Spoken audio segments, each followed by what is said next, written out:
All right, welcome everybody to the second episode of the Sports Stooges podcast. As always, I'm your host, sports guy Jason, and this week I am being joined by a guest known as K Pasa Primo, Marco from Iowa, one of the co-hosts of the Anomalies Podcast, and all-around great dude. Tell everybody where they can find you. I'm on Twitter at kpasa_primo. I got that nickname thanks to one Pat McAfee, which is how I became Marco in Iowa and how we created our podcast, but we can get into that later. And then I think on Instagram it's El Guapo 1321. Yeah, I'm never even on Instagram. I have one, but it's the only app I use less than that is TikTok. I can see TikTok videos and they're sent to me, but I don't even have the app. It's like too old for that one. Way too old. I feel that. I'm on TikTok though. One of Bree's videos. I'm sure you've seen it. Where I fell asleep at one of the biggest UFC fights of all time. No big deal. no big deal at all. UFC 266 and just napping out. Just Robbie Lawler and Nick Diaz number 2. No big deal. Not at all. I'm sure they'll fight a third one soon, right? Nick Diaz fights all the time. Yeah. No. I mean, just every other week he's in there. Nate's been chirping quite a bit. He definitely wants that fight with Dustin Poirier, man. Yeah, and then Dana today or yesterday, he was talking to Brett Akamoto, and he's just out there with that nonsense. Oh, he'll get a fight. We're booked all the way to May. It's like, no, you just made Colby and Masvidal like 2 weeks ago. You could have put that card on 270. That fight on 271. You just tell the public what you're doing. You're holding Nate back for the trilogy with Conor. Like, if it's his last fight on his contract, you want to make sure you make as much money off of him you can in case he doesn't resign. You think that's what's happening? Oh, it's 100% what's happening. They told him so again, Ariel Helwani said that if he would have signed a and one for the bout agreement with Poirier, it would have been on the February card. That's the only reason it didn't happen is because he went and signed a 1-fight extension. Oh. So and again, I'm so out of the loop right now. If you're a businessman, I get that, right? Yeah. I mean, you're in the business of making money, but don't sit there and act like you're Nate's booked up such a huge draw. I mean, both the Diaz brothers are such a huge draw. I could see where Dana would want to maximize his profit on, if you can get one, I mean, get two. Oh, and again, maybe come off of some of that, pay these guys more than 15% of the take, Give them a little of the Crypto.com sponsorship money. Yeah, that's always been an issue. And then the prices of the pay-per-views went up. I've been so on a loop because I've been I got a job now, so I can't get caught up on so much stuff anymore. So I don't really understand what is going on. Again, I'm the same boat. I'm working mostly 10 to 7, so I'm not as tuned in as I normally am. But we do have a huge UFC coming up this weekend. Yeah, baby. Not that I know that I'm not shelling out $75 for it, but How'd you like to be the referee in this fight? Amazingly enough, and you're obviously talking the main event, Ngannou versus Gane. I don't think it's going to be that violent of a fight.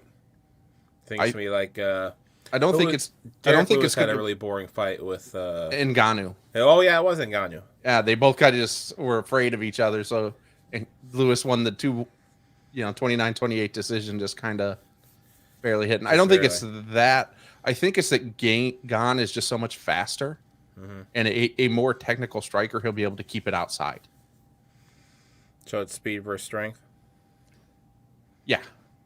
Okay. It's the classic heavyweight match. Well, not the classic. It used to be power versus grappler at the heavyweight division, but yeah, speed versus strength. You remember the third time that Tim Sylvia and Andre Arlovski fought? What a fucking snooze fest, man. The heavyweight fights are one of two ways, right? They're either just epic or awful. There's no in the middle at all. I liked watching Kane. Kane was fun. Brock was fun. For better or worse on each side. I got to see him fight Heath Herring, and when he punched him across the ring, I got to be there for that. That's the thing with Brock is he was just such a massive human. It was just it was just as crazy in person as it was on film. Or watching it, it was it's crazy to see a grown man punch another grown man across the ring like that. Yeah, It's one thing when you pull a Matt Serra or a Hamzat did it more recently, where you just pick the dude up and walk him clear across the cage to a spot and drop him. But to knock a guy across the octagon, that's still one of the most impressive things I've ever seen. It was cool. Particularly when you're talking to another huge human. It's not like he's, knocking around a 155 or anything. What's your one, like, if you could have been there for one moment in MMA history, what do you think, or what do you think you wish you would have seen? One moment or one fight.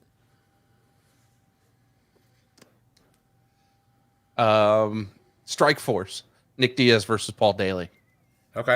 That was pure 5 minutes of insanity. Pure 5 minutes of insanity. I think the one moment that I've probably seen it more than anything else ever, is Rampage and Ricardo Arona, when he picked him up over his head when he was in the triangle and he slammed him. So, like, that one moment was so crazy. But also, like, when was it Vandelay and Chuck, when he just left him hanging, bleeding from his face, from his head, hanging in the ropes. Like, that was a violent fight. I miss those old Pride fights. Out there in a ring, 10-minute first rounds. Yeah. It was just something else. That Nick Diaz versus Takanori Gomi. Mm-hmm. Like, both of those guys going in round two were just so Mayhem exhausted. Miller was at his peak.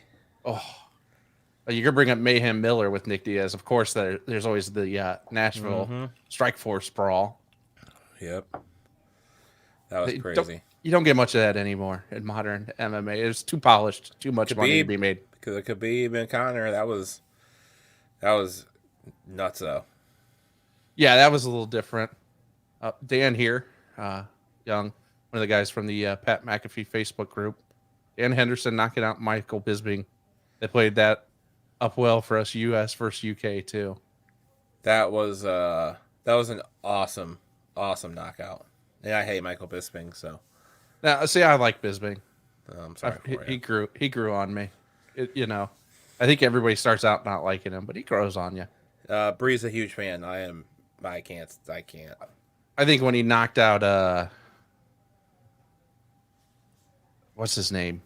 Kind of semi-retired jeans model now. Luke Rockhold? Rockhold.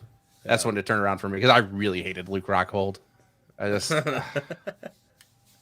too arrogant. He was I don't know, but he had the right to be. Like, he was a good enough fighter. He's banging Demi Lovato. No. I mean, I don't know if I'd brag about that anymore. At the time, it was a good thing. Yeah, that was before she went full crazy. Yeah, well, don't they all? That's another day. But no, he was on top of the world there for a while, but yeah, Rockhold was just never a guy I liked. Oh, I was there when Matt Mitrione beat Fedor in Madison Square Garden. I was there for that. That would have been a cool moment. I mean, even though, it's obviously Fedor towards the end of his run now, there's just still something about Fedor. His walkout was incredible. It, the garden went all black, and then it was just like a lot of red. It was almost like the devil was coming out. It was cool, man, to see Fedor come out. It was a chilling moment to be in that arena. And he's just been such a bigger than life presence over mixed martial arts for so long. It's kind of sad to think he's coming to the end now. Tito was in the crowd watching the fights, and at one point in time, they were all Tito sucks. Tito sucks. I don't know how anybody was a Tito Ortiz fan. I hated Tito. Like, his personality was awful. He boring fights. Yeah, there's just nothing enjoyable about him. He ducked Chuck Liddell for as humanly long as possible, and rightfully so. By the way, he knew he was outclassed when Chuck was in his prime. Had to fight a 47-year-old Chuck to get a win. Yeah, he should be embarrassed by that. Did you know that all three of those guys? I'm sure you've seen they're all Chuck, Tito, and Randy Couture were all in the same movie together. No, I haven't seen that movie. Cradle to the Grave with Jet Li and DMX. Okay. There's I guess I didn't notice they were all in that. There's a cage fighting scene, and then he has to actually fight all three of them at the same time. Imagine that. No, I don't want to imagine that because I wouldn't survive. Yeah. Not at all. That's craziness. And then, US 270, the co-main event is the one I'm excited for. Moreno versus Figuerado. The Lego Master. He's become, forever you heard 125 was boring. Nobody, the little guys weren't marketable. Nah, you just needed somebody people who could relate to. I mean, DJ was just so dominant for so long that it made it impossible to anybody see him losing. Figueiredo, I'm not sure how long he sticks around at 125. He's a big 125er. Boy. And this week he is looking cut already before he's even started cutting weight. He looks ready to go. But I think if he loses this one, he'll probably go up. Yeah. It's a weird trilogy, and I know it wasn't the original plan because I know whoever they wanted Moreno to face next wasn't ready, which I never understand. If you're a number one contender, how are you not ready for a title shot? Like, right. That's your whole job. Be ready, but always or stay ready. Yeah. You can be ready on 11 days notice and shoot from being a 20-20 guy to a guy who's making $250,000 plus pay-per-view points to show up. Yeah. In the case of Nate Diaz, should always be ready even on your worst day. Yeah. That sport. But yeah, I think Moreno wins. I think the first fight was so close. I think they're so similar. And again, I think a hard weight cut's going to take a lot out of Figueiredo. If you're that cut, I think it's going to be hard to cut down. I wish that they would do away with that. I wish they would do it. Doesn't one do like the water test or water cuts or the hydration testing. Right. There we go. Hydration testing. Yeah, and they weigh you, weigh you every day fight week. So that way you can't suddenly go from 130, 130, well, there are 10 pounds heavier, so 145 to 135. Yeah. You have to be about John Jones at at light heavyweight. I'm sure they said he weighs in at 205, but by the time he fought, he was 225. Right. 24 and he thinks, hours. Yeah. That's and you see it with some of these guys who are particularly in that 155, 170, 185 range where they start skipping 15 pounds, where they end up in between weight classes. So they end up going up, but now they're small.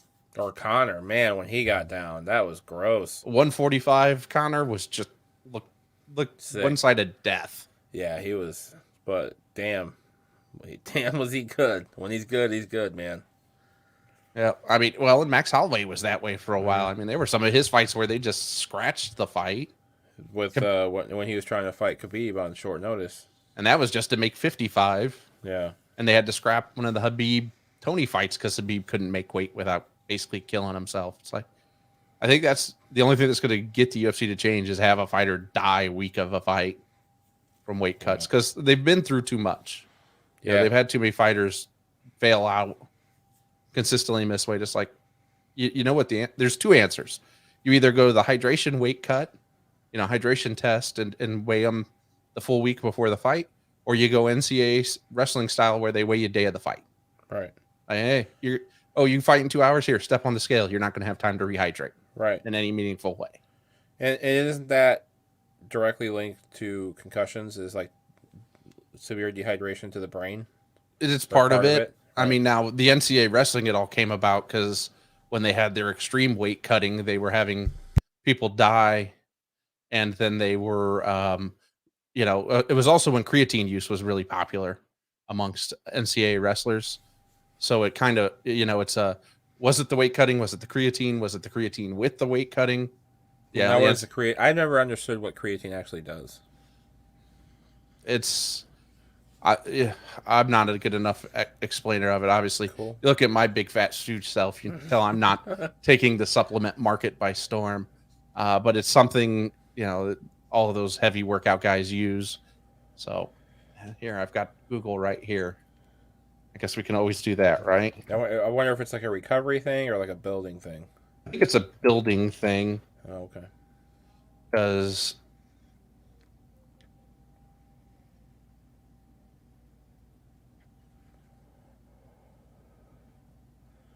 I never did any of the. I have friends that did like was it Deca or something, the steroids. Oh, Um, yeah, that was a it popular wasn't one. during high school, but it was after, like when they were trying to put on muscle. I had some friends that went through that. I was never that motivated. I guess I was like I couldn't take steroids because then I would actually have to do the workout. Yeah, so it's supposed to help muscle mass and bursts of strength. Okay, So that makes sense. yeah, I can see why somebody would be interested in that. But yeah, so that was ultimately why the NCAA had to change something. You start having college kids die. You're like, Yeah, it's scary. we're not gonna try to explain to these parents. And again, it's wrestling's not a popular enough sport. It's not a revenue It is generator. here. Well, I mean, it is, but it's still Right. not a revenue generator by any Oh yeah, no, stretch of but the- like a lot of that happened here. I mean, Iowa is like the mecca for college wrestling. And there was a lot of stuff that happened like that, especially back in the '80s. I remember hearing about it. yeah. I mean, Iowa. You're talking a good half of your Olympic wrestlers come from Iowa. Right. So yeah. But I think the rest of the card is pretty weak on 270 outside of those first two, though. Because you get to Michel Pereira, who he's entertaining, but to me, he's a prelim guy still. He's not beating anybody of note. Versus Andre Fajilio. Right. You got Habib's cousin, Syed. Cousin. I thought it was his brother. Okay, it's cousin. It's his cousin. He's up and down in performance-wise versus Cody Stamen, who's, it's a decent fight at bantamweight. It sounds like this should be like an ESPN2 card. Well, the two main events. Well, and that's the thing you're running into with this and 270. One, outside of the main event, they're really not good cards, and then you want $75 per card for pay-per-view. It's like, when's enough? Right. Because not only are you paying 75, but then you're down to you have to subscribe to ESPN Plus. Right. And it's just nickel and dime. It's like you're in the biggest growth opportunity for your sport, and you're just trying to just wring out every dollar instead of grow it even bigger. I can't complain because I just had to sign up for Discovery Plus because being that I got this new job doing the floor sales, I have to watch the now formerly known as DIY Network is now the Magnolia Network. Do you know about this? I just saw it the other day. I was like, yeah. Wait, what? Like for a while there, they're like familiar to anyone. The show Fixer Upper, the Joanna and Chip Gaines. I have to put her name first because she's the boss. Oh, for sure. They own the DIY channel now. It's called the Magnolia Network. So, anyways, they're on Discovery Plus, and then so we've been watching a lot of Fixer Up shows, just because I could get inspired to maybe give people ideas, or just for ourselves because we want to do some stuff around the house. But and flooring sales in general is trends, Yeah, exactly. It's definitely trends. I've been doing it 8 years. Yeah, you started out, everybody wanted hardwood. Right. Then they started wanting laminate. Now everybody wants vinyl plank, but they don't just want vinyl plank. It's got to be, light gray and aged. And yep, we want to build a farmhouse look. It's like that's exactly what this lady said when she came in. It was earlier this week. She said, "I want a old barn wood looking floor." It's just like, okay, I got you. I found it. 19 options. Take your pick. Mm-hmm. Everybody makes one. Yep, that's for sure. It's crazier because we also have like ceramic tile and backsplash and all the stuff for showers. So it's cool for me because I got to expand on my knowledge of stuff, and it's cool to see what's new and what's fresh. As far as you work in the same field. Yeah, tile is constantly new stuff. Every time I turn around, it's. The big one for me was when all the tile started looking like wood. It's like, okay, this is too much, guys. Like, but I get the heated floors too, and those are awesome. If you have the money to buy a heated floor, if you're ever doing, you have to. We have a pop-in guest in the comments from over on the Off the Rails podcast with Tone and Gems. Jem's letting us know the fun fact that Marco is taller than you would think. I don't know. He's about exactly as tall as I would have thought the first time I met him. I'm 6 foot. Right. Pretty. But I think I don't know if it's because I'm Mexican, because Mexicans are traditionally short, but a 6 foot Mexican with blondish hair and blue eyes, that I think is shocking. Yeah, it's that Spanish blood in there. Yeah, That's actually, I did get well, my sister got one of those ancestry things, and I got some, I, I got some Irish, some I don't know, it's all over the place. And then he throws in a pun just for fun. Too. You are an anomaly there, aren't you? Yeah. But yeah, as I say, I think if anybody takes those tests, they're gonna find you're a little mix of everything at this point. Anybody who thinks they're pure blood anything is just crazy. Right. But I'm got a little too much Dale Gribble in me to take one of those tests. Sorry, you're not giving that to the government. Not my DNA, not voluntarily. Yeah. The prelims look pretty bad, to be fair. I mean, I'll watch them. I thought those were all the prelims that you were just telling me about. No, that was still the main card. Oh, all right. The prelims is really bad.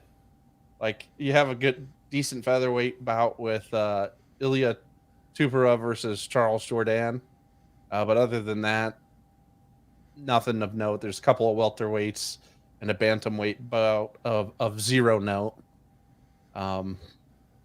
Then you got a couple of fun ones on the early prelims somehow. Of course, it's more like deep MMA Twitter stuff, but like in the women's strawweight, you have Sylvania Juarez on the early prelims, and then Matt Frivola, who's kind of an up and comer in the men's lightweight division. And then my favorite MMA Twitter fighter, Kay Hansen. Her Twitter is just her Twitter is awesome. Amazing. I follow her Twitter also. She's got quotes from Jesus on her Twitter as she just almost exclusively posts hocking her OnlyFans. Like, yeah, you do you. Like, but come on. Yeah, you can't have Jesus and OnlyFans in the same mix. It's perfect though. It's just right up my alley. it's like Christian Mingle. Like I'll be honest with you, and this should come as no shock to anyone at all, but I would find chicks on Christian Mingle, and I am not of Christian faith. But, it all works out. So I'd never I'm sure she has plenty of fans, and I'm sure some of them are also into her quotes. I just can't imagine spending money for OnlyFans at all. It's like, we don't have to, because Paige Van Zandt has one that's not OnlyFans. She just has it on her own page, which I haven't had a chance to check out yet. But I don't know. There's enough free content on the internet. I'm not paying for anything anymore. Like, yeah. I don't understand. Like, why would you pay for anything? It's free on the internet. Pretty much anything you want. Yeah, including, fights if you have the right VPN. Right VPN? I don't even need the right one. Just A. You're right. But again, they aren't coming after the end user anyways. They're coming after the people posting it out there. But right. We won't advocate $75 a pop. I mean, we need something. Yeah, like, sorry, I ain't shelling out, almost $1,000 by the time I pay for ESPN Plus and 12 to 13 pay-per-views a year. It's like, not gonna. I hate to be that guy, but man, I remember it was like one every 3 months, but they were so stacked. Like, go back and look at any 2-digit UFC. Like, they were all just great fights. Those cards will never be duplicated. Yeah, it's just it's less is more, right? Yeah. If you try to have less pay-per-views, but make again, if you did one per quarter, I wouldn't mind shelling out $75 if you had, 3 title fights and 2 huge names on there, that made it interesting. It's like, okay, that's worth my money. Yeah, I mean, there was a day when Dominic Cruz was on the prelims, and then because there were so many good fights on the main card. Yeah, I mean, the amount of fighters who have fought either Nick Diaz, Robbie Lawler 1 was, I think, the first fight of the night the first time they fought. That's, I mean, they were younger guys, but still. 19, I think. Well, Robbie, I think, was 19. Yeah, I mean, and I think Nick was 20. Yeah, they're within a year of each other. But, I mean, even by then, they were name enough guys to, where it was more just how stacked the card was versus, where their standing was. And now it's just like half the time you're going to have a fight that, people don't even know who's fighting. It's UFC 266 or even was it 262 that Nate fought on, where he was the feature bout, the third from the end of the night. Oh, yeah. Those are going to be the rare cards anymore. Where you're going to have somebody who could essentially headline their own pay-per-view be in the middle of the card. Yeah. And yet then we get UFC 271 with see, I want to see the whole card now because they scrapped all the title fights to put on Colby and Masvidal, and I have no interest in that fight. By the way, it just doesn't even interest me at all. So I guess the real question is, are they still like secretly friends and they're just doing this for the money, or do they really actually now hate each other? I think it's still just for show. There was a point where I would have thought that you weren't going to get that kind of behavior out of Masvidal, and then you started to realize, no, he's just a character too. When you really compare him to early him, like he's just a character now, and it's bad. And Colby's already let everybody in that he's honest. It's like this is what I had to do to not get cut from the UFC. Same with Chael. Chael was the same. He tells that story all the time.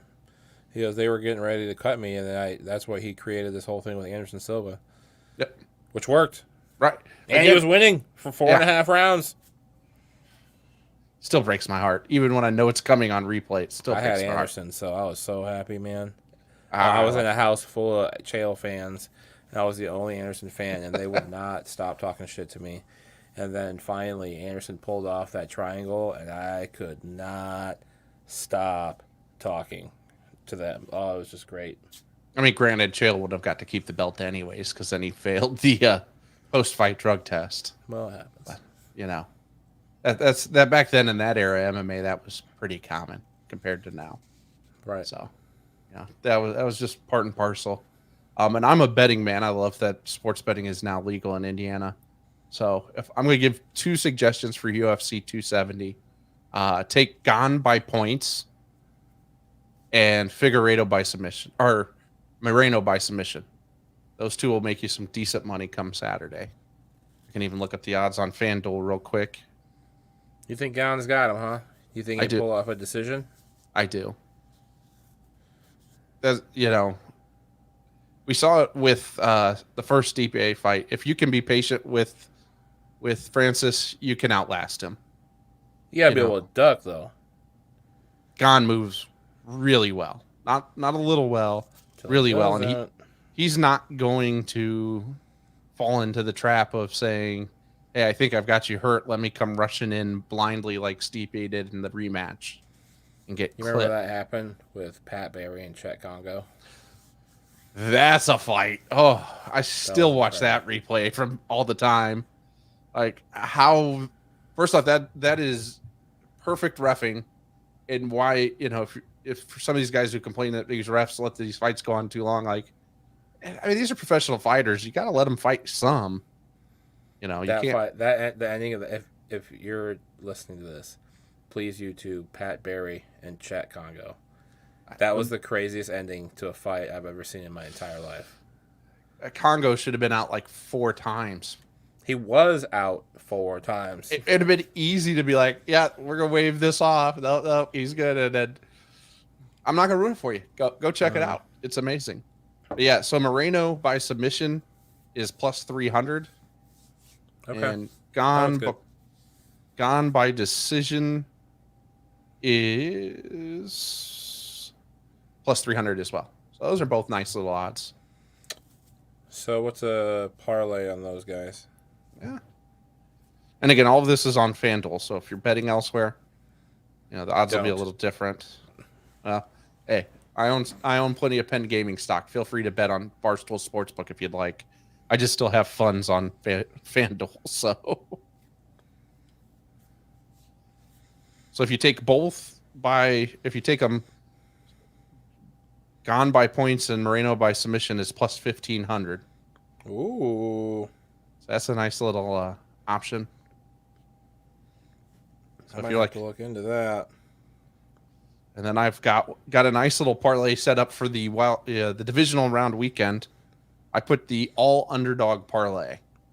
So if you take the Bengals, Niners, Rams, and Bills, that was plus 34.22. And I could actually see that happening this weekend. I could make a case for all 4 of those teams to win. All right. Are you going to do that now, or are you just saying that you could? I already put it in. I've locked it in. All right. I'm locked in on that one. I put it in. Yeah. I'm going to have to look into this. I think Cincinnati's offense is too explosive for Tennessee, and I don't think Tennessee's defense is that good. So even though having Derrick Henry back will help, I'm not sure it's a A+ one. No, I don't think it's as easy as people think it is for Tennessee there. And there's just always something about Aaron Rodgers in the playoffs. Like, I don't think he doesn't it doesn't get talked about as much. Aaron Rodgers in the playoffs is always comes up a little short.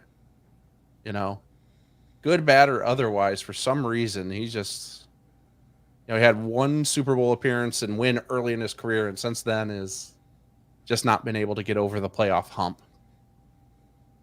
So, and he's lost to the 49ers the last 3 times they've played in the playoffs. So, I like to call that a little bit of a trend. I unfortunately had to watch Aaron Rodgers beat my Browns, but it was cool to see him break the record. It just happened to be against us. Oh, that's right. You were there in person, weren't you? I was there for that. The frozen tundra of Lambeau Field. Yes. So what was that experience like? It was cool. A lot of Browns fans showed up. Packer fans were a lot nicer than I expected. That was actually my first NFL game ever. And it was on Christmas Day. And it was a lot of fun until it wasn't. But I like that place. I think that I highly recommend that if you're a Packers fan, go to a game. But if your team is playing against them in Green Bay, it's worth going to check out. Yeah, so I've never been to an NFL game. Living in the middle of Indiana, it's hard to find time to get to a Steelers game. And if I'm going to Heinz Field. Like, if I'm going to a Steelers game, I'm waving my terrible towel while they're playing Renegade. Otherwise, it just isn't a Steelers game. That makes sense. I'm sure I'll make my way to Cleveland. That's on the docket for us, I think, this year. Cleveland, I still don't understand how one becomes a Browns fan. It's just such a miserable existence. It's my guy. It's Baker. Or he you? Did it? No, I don't think so. I think he just had a surgery. I think it was yesterday, and I just really feel good. I feel like if he's going to take the time and heal up, I think next year's another playoff run, at least. The blind optimism. Browns fans are almost hey, you guys are done. What are you going to do? You don't have a quarterback. I've been through this before. We went to the Super Bowl. But like 20 years ago. We went to the Super Bowl with Neil O'Donnell before. I'm okay with it. I mean, once he got there, he forgot who he played for and started throwing to some DB on Dallas nobody's ever heard of before. Who's going to be your quarterback? Your starting quarterback next year? I think next year will be a year like the Patriots did last year, where they kind of take a punt. So Cam Newton? No, well, not specifically Cam Newton, but I would say my biggest guess is still Mason Rudolph because he's in house, he's under contract. I'm sure Myles Garrett's glad to hear that one. And he'll give you another year to spend some, because we've got almost with our rollover money like somewhere between $42 and $50 million in cap space going into the offseason before we even get to any of the cuts we can make to open up more space. So I think they're going to punt. The other options are going to be guys like trading for like a guy like Gardner Minshew or something along those tiers. I think the Aaron Rodgers and Russell Wilsons aren't going to happen. The Steelers just historically have never spent, you know, given away draft capital in bulk to get one Do you player. draft one? Do you think you draft one high? Not this draft. No. I don't think so. I think if like the kid Malik from Liberty falls to the second round, they may take a look just because they like his mobility and his big arm. But I think, again, it's our GM's last draft, most likely because he's talking like he's going to retire. But they've never reached for a quarterback. They've always just kind of let him fall. I've lived through the Bubby Brister and Mike Tomczak years too. So I know that just as an organization, it's not something where they're not going to Browns it, where they just take a quarterback every other year and hope eventually after 20 we get one right. This is like my 4th year in a row with Baker, all right? Just calm down. Yeah, but he's still like, they've been in. I wanted to look, and I forgot before this episode to take a look of a list of every Browns quarterback since 2004. It's a long list. Just to see how many the Browns had in the Ben Roethlisberger era. And yeah, it's huge. And again, it's not just that it's a long list. It's all the guys they have drafted over the years, What's the kid from Oklahoma State that they drafted? That was the same year they drafted Trent Richardson. It was like 26. I don't go back that far. I can't even remember. But I mean, they historically have just drafted QB after QB. And it's like, at some point, you actually have to build the team around the quarterback first. You throw the quarterback out there like you do in, I don't know, let's say the Jets. And Wilson's, of course, going to look terrible because everything around him is garbage. Sure. So I hope the Steelers take the time, spend the money, fix their offensive line, get some middle linebackers who can actually tackle. That would be nice. And then wait a year or so on the quarterback. Wait for some of these guys who are actually good right now to be available in that draft. I have a friend that's a big Steelers fan, and he says part of the problem is Mike Tomlin. Do you agree? Not 100%. I think some of it is that Mike Tomlin is allowed too much to just be lazy with his assistant coach hiring, and he just keeps being allowed to promote from within. Guys like Keith Butler and Matt Canada. Even Clem, the offensive line coach who left for Oregon, were all internals. They weren't, necessarily the best person for the job. And I think that's what hurts. And then, like Dan said, is the QB a bigger issue or the line? I think the offensive line is, to be honest. I think it doesn't matter who your quarterback is if you don't have a good offensive line. Dink and dunk Ben this year. I don't think anybody was saving that man, but. Oh, I know the feeling. But I think an offensive line goes a long way to help that. Yeah, I think we had like 2 games with all of our starters in the line. Obviously, that's why Baker got hurt. Well, that and your offensive linemen just aren't very smart. Joe Thomas trying to throw shade at the Steelers got murdered on Twitter for that. I sent it. Like, dude, you can't talk about playoff participation trophies if you spent your entire career without ever going to the playoffs. Like, you're not allowed to have that conversation. You have to have more success. I feel like he's still a part of the organization, though, just because he didn't get there as a player. And where'd the Browns finish this year? Oh, wait, they didn't make the playoffs this year either. Didn't we end up with, like, basically the same record? No. It was pretty close. See, we had a winning record. Browns had a losing record. It's pretty close. They were similar, but they weren't the same. Right. It was almost the same. I mean, you and the Ravens finished with the same record, which warms my heart to see the Ravens in last place. Like, as a Steelers fan, that's always our bigger rival. Ravens have actually been good sometimes. Right. Browns, not so much. Still weird to see the Bengals where they're at. I mean, the Bengals are, if they can fix that offensive line over the next couple of years, the sky's the limit for them. If they can do that before Burrow's big contract hits. I think Pat talks about it all the time on his show. You have that young franchise type quarterback on his rookie contract and makes building a team so much easier. So if they can do some of that around him and then give him one of those contracts like Kansas City gave Mahomes, where they just stretch the money out over the next 15 years, basically. No, they just got to give him the Bobby Bonilla contract. Bobby Bonilla got passed for the best contract and best deferred money in contract in all of sports, though. I mean, Bonillas is great. You know, there was somebody talking about it. All of the big contracts given out in baseball over the last couple of years, those guys will be done getting paid before Bonilla collects his last check. But I think Mario Lemieux now takes the bag for best deferred money contract in all of sports because he was owed $32 million by the Penguins when he retired. And then when the franchise was about to go bankrupt, he settled for the ownership stake of the team for $20 million. When they just sold the team a couple of weeks ago, that $20 million turned into just short of $400 million. Okay. I think that wins best deferred money. Sure. No, I think that like Bonilla did well. Mario reset the market. Yeah, that worked out for him. Yeah. Get to be the hero for saving Pittsburgh and hockey in Pittsburgh, and get $400 million for this trouble. And he still owns part of the team.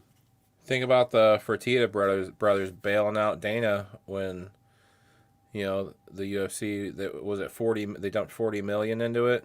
Yeah, and they cashed sold it for 4-point-something billion or something stupid. Ridiculous, yes. But again, you take a chance on a sport when it's in its infancy like that. I think you've earned the right to cash in some at least. Again, there are still issues with fighter pay and health benefits. $75 no pay-per-view. That's just what happens when you go to a single provider, letting ESPN basically have all of that, right? Yeah. They've got the pay-per-views, the prelims, the Contender Series.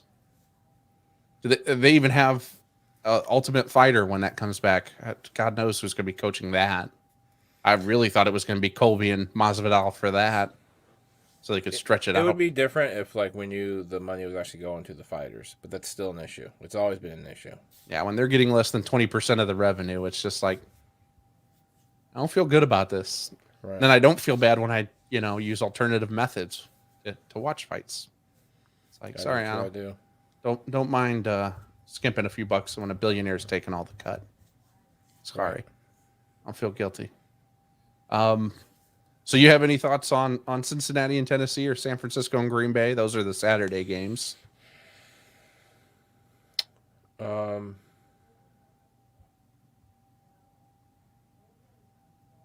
feel like I need the Niners to win just everything because of George Kittle.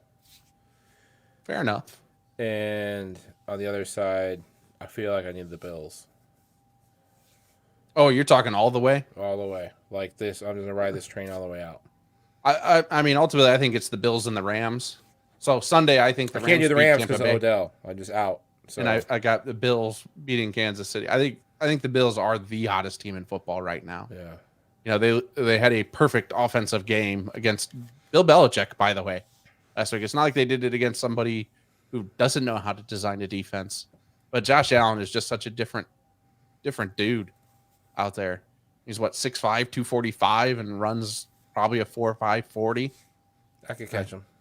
And then he can chuck the ball 70 yards downfield. He's just like, here, just flick my wrist and throw it clear across the stadium. Which one make it back and throw a football over those mountains? Sure, Uncle Rico. When he throws that steak and hits him in the face, that might be my favorite part of that whole movie.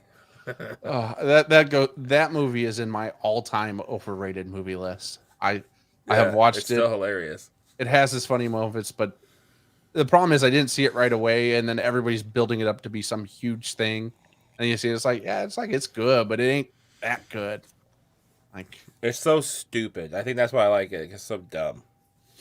Yeah, I do love some good dumb movies, but that one was just Zoolander. Yeah, I like Zoolander, but yeah. What is this? A center for ants? Sometimes you just wonder how they even write some of this stuff. It's like there's definitely drugs involved. Like, you clearly did all of the DMT this weekend, didn't you? Right. Or some acid, some mushrooms, all of it.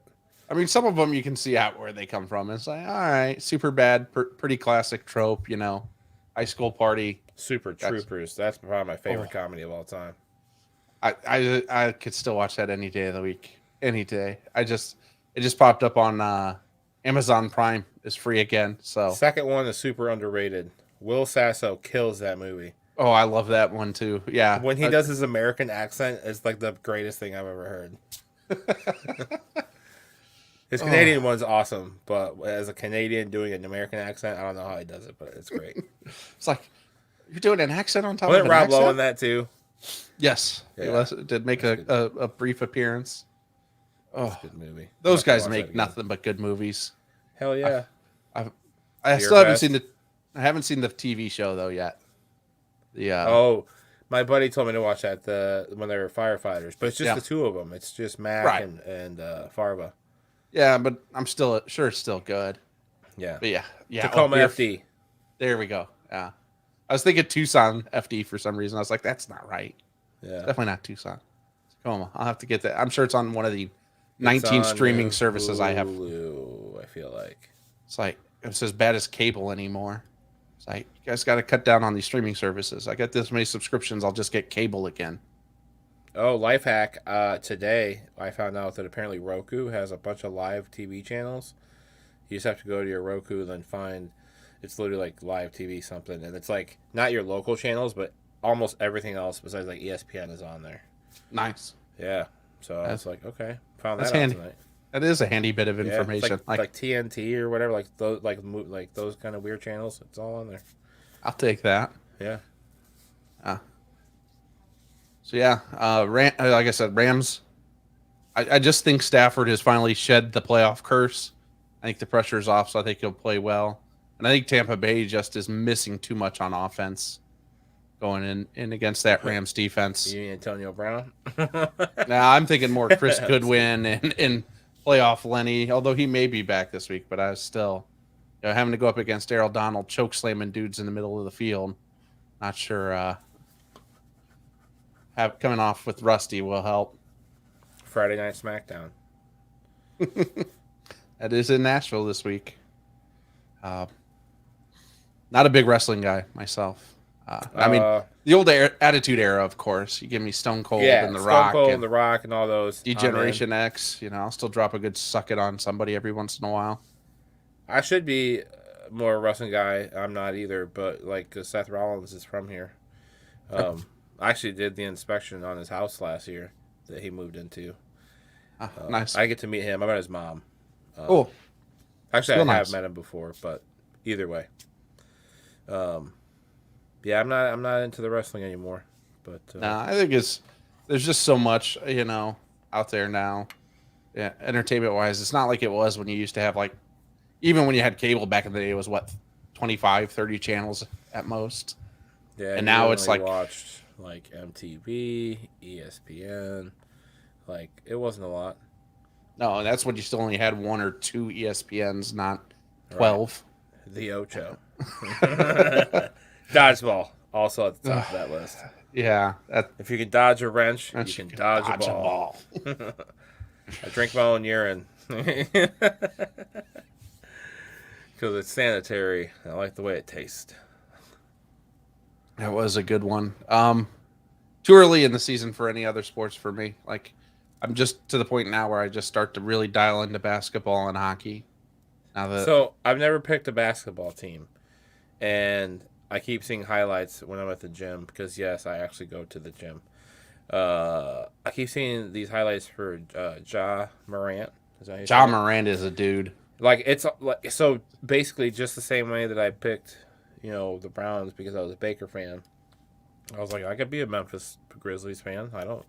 I used to be. I was never really a fan of any team. Like I was a fan of Jordan. Obviously, I was a big fan of Reggie Miller, but I wasn't like a Pacers fan. I was just like a Reggie fan. So I've never had a team. So I think I need a team. And I think basketball lends itself more to being a fan of a guy. Okay. Because again, it's a They sport. do move around a lot. One, it's a sport where one guy can mean that much to a team. You could see it anytime LeBron moves, what it Right. does to where he was and where he goes.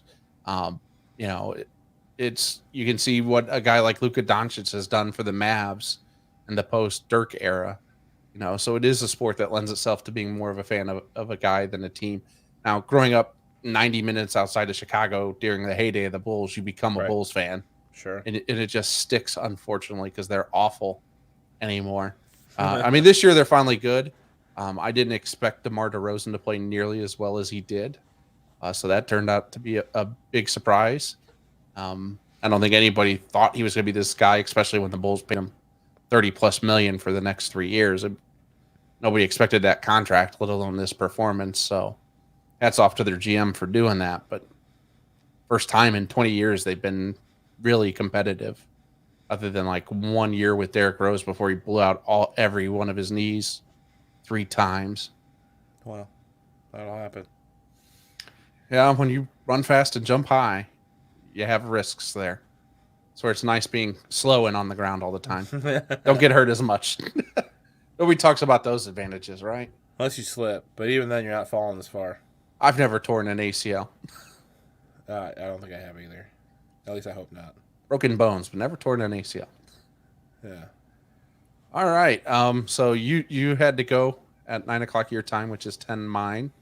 I believe you said we're right about there. I'm really, really out of things to talk about. Didn't have a draft segment prepared for this time, so no fantasy draft this week. I just couldn't come up with anything, that would fit with your interest in sports. Didn't want to throw out something weird out there and be like, "Hey, figure this out, Marco." Yeah. No, I'm in a tough spot because I usually do have a vested interest in like a bunch of different things when I was sports, but I just haven't had time. Even towards the end of, I stopped giving a shit about after the Browns lost to the Packers because the next 2 games. Once I realized that Baker was playing against the Steelers, I was more pissed because I just knew at that time he should have just said, "Look, I know that we can't go anywhere. I should just rest," and he didn't. So I was pissed about that. And then the Cincinnati game was just whatever, So I kind of have taken aside from the Calvin Qatar fight, which we didn't get to. Oh well, that was like the only thing that's happened for me recently in sports that like got me inspired at all, because that was insane. I got home thinking that I was getting there for the prelims or at least the beginning of the main card, and we sat down and it was the main event right away, and I was like, oh, we're here, and then it was that fight. No, again, so that was, and again, I think a humbling moment for Giga Chikadze, who was, basically saying he should have been next in line for a title fight that whole week. It's like, then they sold it that way, and they sold that whole fight leading up that he was the guy. He was going to easily win this fight. Now, see, I bet on Calvin Kattar to win. I had him by knockout as well, because I remember when Giga fought Brandon Davis, and I like Brandon Davis, but he is a early prelim, short notice guy who's barely hanging on in the UFC. It has already been cut and just came back as a short notice fill in, and then he's part of his deal was guaranteed a couple regular fights to try and give him a chance to stick around. But when Giga had a split decision against him, against a guy like Kattar, you're gonna learn some things here. Much this is different, both of them. Different level of competition. And that fight was amazing. It made up for not having any fights for 4 weeks. When you have no UFC, the Rise of New Year's show, I don't count. No Bellator, nothing for 4 weeks. It's like, it's a fight fan's worst nightmare. I'm not supposed to go 4 I haven't seen that many elbows since Carl Parisian, man. That dude, Calvin was throwing those bows like he was in a Ludacris video. I think his hands hurt so bad from hitting him in the head so much. He's just like, I know. You know what? No, we're going to use the elbows. He's normally an elbow guy anyways. He likes to elbow more than most people. Whole face up. But still, the amount of elbows he was throwing and the intent he was throwing them with. The spin, he was landing like short elbows across the face. He was landing spinning elbows. He throws a nasty lead elbow too, man. He'll come in from the outside with that thing. It's like, you're not supposed to be able to land that from that far away. So now that was a great one. Again, that card, I mistimed it too. You're used to it starting at a certain time, and it's like, oh no, wait, this is over. I think I caught the fight before. I think I caught the co-main as well, but it wasn't, as interesting. I think that was just a pretty clean knockout in the heavyweight division. Yeah. It's usually what you get there. But thanks for joining me.